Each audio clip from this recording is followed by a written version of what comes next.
ఒక గ్రామంలో గౌరీ అనే మంచి ఆవు, మింటూ అనే చిన్న ఎలుక ఉండేవారు. వారు చాలా వింత జంట, కానీ నిజమైన స్నేహితులు. ప్రతి రాత్రి మింటూ చిన్నగా పాటలు పాడేవాడు. గౌరీ ఆ పాటలు వింటూ నిద్రపోయేది. గౌరీ వామ్ మిల్క్ ఇస్తూ మింటూకి ఓ గొబ్బెడు ప్రేమ చూపేది. ఒకరోజు గౌరీ అస్వస్థతకు లోనైంది. తినలేక, నిద్రపోక బాధపడింది. మింటూ చాలా బాధపడ్డాడు. వెంటనే గ్రామ వైద్యుడి ఇల్లు వెతికి వెళ్ళాడు. పిసుకు పిసుకు వైద్యుడి చెవిని కొరిగాడు, గొంతెత్తి కేకలు వేశాడు.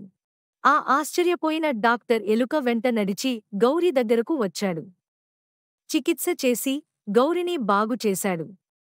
గౌరి కన్నీళ్లతో మింటూ వైపు చూసి, నా ప్రాణం నిలిపావు చిన్నవాడా, అన్నది. మింటూ నవ్వుతూ, స్నేహానికి పరిమాణం అవసరం లేదు. ప్రేమ ఉండాలి. అప్పటినుంచి ఆవుపై ఎలుక కూర్చుని నిద్రపోతే గ్రామస్థులు కూడా హాయిగా చిరునవ్వుతో చూస్తూ ఉండేవారు.